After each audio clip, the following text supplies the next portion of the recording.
नमस्कार दोस्तों, आज हम विश्लेषण करने वाले हैं भारत पर शासन करने वाले पार्थियन साम्राज्य की, जिन्हें भारतीय ग्रंथों में पहलव या पल्लव वंश कहा गया है। पार्थियन वंश तथा शकों का इतिहास एक दूसरे से अत्यधिक उलझा हुआ है, इसलिए उसे अलग अलग करना एक कठिन कार्य है। पार्थियन वंश के लोग पार्थिया के निवासी थे।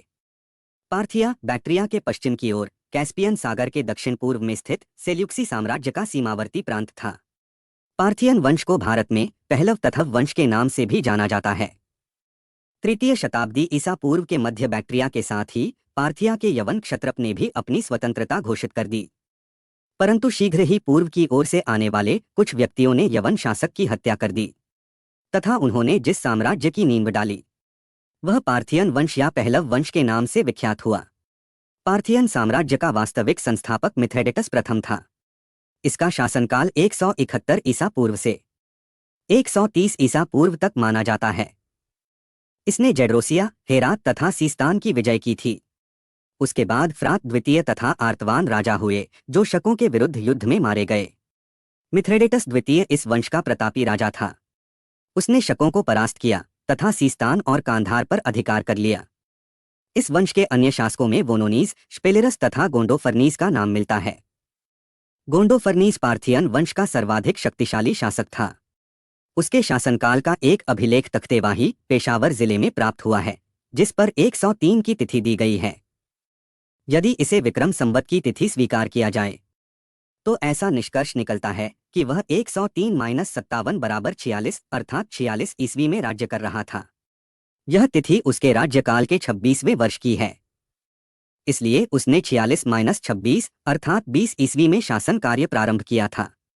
गोंडोफर्नीस के सिक्के पंजाब, सिंध, कांधार, सीस्तान तथा काबुल घाटी में पाए गए हैं। इससे उसके साम्राज्य के विस्तृत होने की सूचना मिलती है। ऐसा लगता है कि शकों को परास्त कर उसने पंजाब तथा सिंध पर अधिकार कर लिया था। तक्षशिला उसकी राजधानी बनी।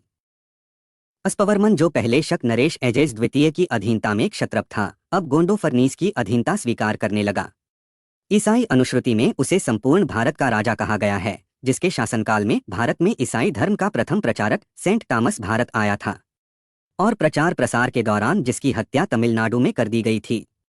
गोंडोफर्नीस के बाद सभी उत्तराधिकारी निर्बल शासक साबित हुए। इस काल के सिक्कों से दो राजाओं के नाम मिलते हैं, पहला एब्डगेसस तथा दूसरा पकोरिस। ये दोनों ही निर्बल शासक थे।